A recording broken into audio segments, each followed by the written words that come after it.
Hello, my art friends. It's Kelly Folsom here. Welcome back to another Art Life Conversations podcast. If you're new to me, I am an artist that has been a professional working artist, which basically means I've been providing for myself financially for 15 years by making art. So yes, that is possible. It's more than possible. It's totally doable, especially these days. I am here to also support and train and mentor artists as well through my various programs, which you can check out all the links in the comments below. Today, I wanted to visit with all of you about becoming your future self and becoming the future version of you. What is the identity of the future version of you? So the problem that I often see, and I've experienced it myself, is that a lot of times, let's say we set goals, right? We maybe have a dream, maybe we have an internal desire, maybe we've voiced it, maybe we haven't, maybe we have actually set a goal and began to work towards it. And then, I don't know if you've ever experienced this, but basically, you run into resistance, or maybe you get some momentum, but then, I don't know, let me know in the comments below if this has ever happened to you, where basically you fall back into your old patterns, right? Like you think, this is it, this time I'm gonna do it, and a few weeks later, whatever, it's like, the same old sludge that always holds you back is holding you back again. And you end up giving up and you stop working towards that goal, right? So, what is this all about? Well, here's what's happening. Here's what I have learned, especially over the last 5 years. I have undergone many growth expansion periods in the last 5 years. I have transformed myself so many times in the last 5 years. And what I have learned throughout doing that process is that I have to let go of my past self. And what that means is that I have to let go of past beliefs, okay? I have to let go of past behaviors, past fears, okay? Those are the things that I have to let go of.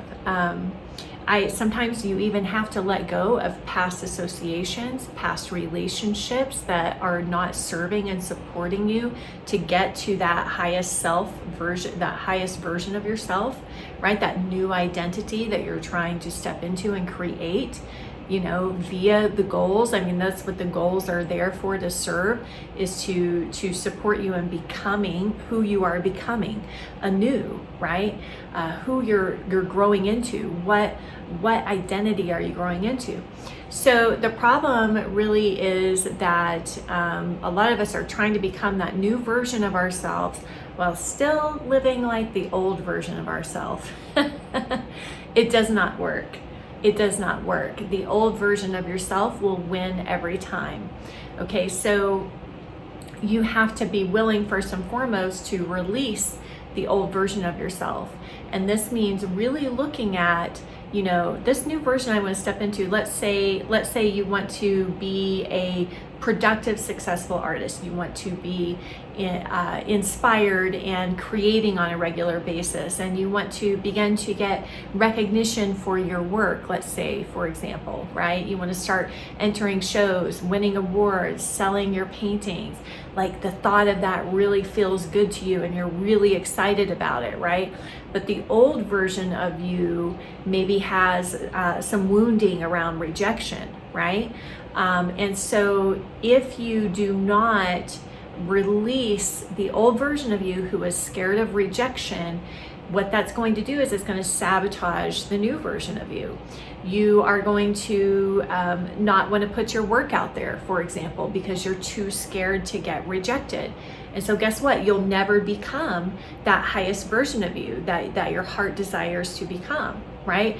Because you are still operating in the old version of you, though. And I'm just making all of this up. Your situation might actually be different. So I'm trying to give some different examples here to help you understand what I'm trying to communicate.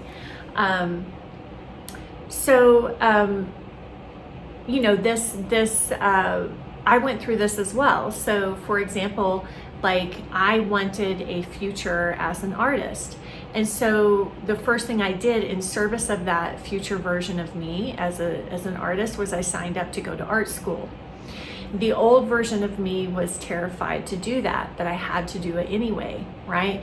The pre-artist Kelly, the pre-art school Kelly was like, oh my God, I can't believe we're doing this. You know, she was constantly talking to me saying, oh my God, we're so scared. I can't believe we're doing this. You know, are you sure this is gonna work? You know, gosh, all these years, all these times that we have tried to make art, that we have tried to be an artist, and we've just gotten rejected so many times. You know, how is this time going to be any different, right? So this is like the inner dialogue, and sometimes it's not verbal dialogue. It's just, it might even be just like feelings in our body, like feelings of fear, feelings of anxiety, right?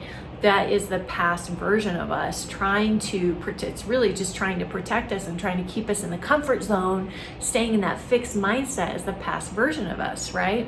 Because it's scared of the unknown, right? So that's just kind of like the way that human brains are designed. Unfortunately, it's like we're designed to have this great capacity for growth and achievement and adaptability and success, and you know, and enduring getting out of our comfort zone. But there's also a part of our brain, you know, that is designed to try to keep us safe and not do those things, right? So these two parts of our human psychology, our human brain, are often in resistance to one another, often kind of fighting one another, right? So the more attached you are to the past version of yourself, and the more attached you are to staying in that comfort zone, right, the less likely you're going to be to actually achieve the future version of you. So another example might be you have a desire to create more consistently, but you keep running into this problem of not having motivation. Okay, and instead of like looking at why do I not have any motivation and really questioning that, really being curious and compassionate about it, right? Instead of like going, judging yourself, I don't have any motivation today, I suck, you know, that's the past version of you, that likes to beat yourself up, for example, right? And that's just going to go nowhere. So for example, let's say if you want to feel motivated, you want to be creating on a consistent basis, but you're running up against this past version of you that is saying, but I don't feel motivated. And then the past version of you is not interested in being curious or compassionate about it. It just wants to beat you up over it. Well, now you're at a standstill. You have a blind spot, right? Like there's a saying that says you can't see the label of the jar that you're in. Your past version of you, and perhaps even today, the present version of you, cannot see the label of the jar that he or she is in. Okay, so this is what's called a blind spot. You can't see how to move forward. So one step, for example, is to question thoughts with a compassionate, loving approach. Okay, they'll teach you this in therapy. You know, this is one of the main underpinnings that I have learned around awareness and growth is like curiosity, compassionate curiosity. And really kind of investigating those beliefs and those thoughts, right? Because your thoughts and emotions and beliefs will dictate what you do, how you show up, and therefore who you will become in the future. So in that kind of situation, a person like that who is struggling with that motivation, if they really begin to question it and look a little bit deeper underneath the surface, one thing they might discover, for example, is that the reason why they're not motivated, they can't keep it going, keep that momentum going, that motivation going, is because they're afraid. They're afraid of failing, right? Like that might be one underlying thing that's under the surface. And they have never taken the time to define, well, what is failure? What really is failure, right? And so if they were to do that, if they were to, you know, have self-leadership, okay, and really question that and really get underneath the hood, right? Or better yet, work with somebody, work with a coach, work with a mentor, work with, you know, someone who's already transformed to get underneath the hood with them. You know, if they don't do that, then most likely they will stay stuck in this pattern, right? This loop of like, I want this thing and I'm going to start going for it, but then I lack motivation, right? Because they can't ever get underneath the hood enough, in the darkness enough, the recesses of the heart and the mind enough to find out like, oh, I have a fear of failure. Okay, and perfectionists will also often, you know, have that fear of failure, have that fear of never being good enough. And so then they'll lose motivation, right? And they'll stop creating.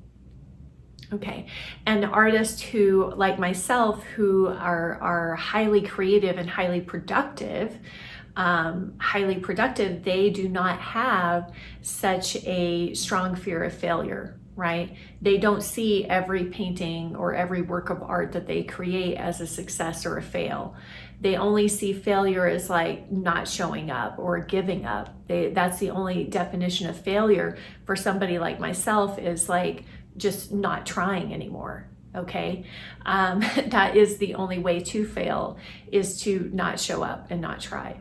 So I'm just trying to elevate, you know, and raise awareness here to anybody listening. If you find yourself stuck in these patterns, you know, stuck in these loops of setting a goal and trying to go for it, but then meeting with resistance or them reverting back, the problem that is happening is your past self is fighting what you want for your future self.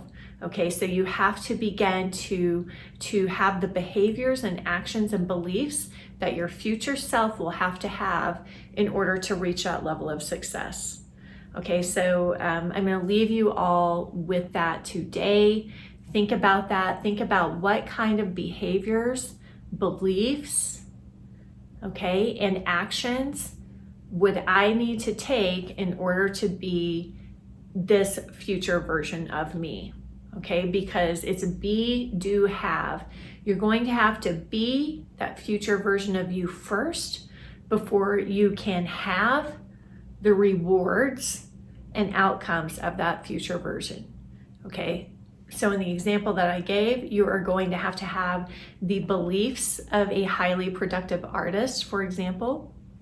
You're going to have that artist's beliefs, that artist's courage, that artist's consistency, right? In order to have a productive output as an artist, just to kind of try to make it more real for you. And that's just one example. So I hope this has been of value, of service to all of you artists. You know, it's my heart's desire to pass on everything that I've learned in my life as an artist, as a human being, in hopes that it supports somebody else out there. Because I believe that, you know, we need all the artists on the planet creating at their full potential.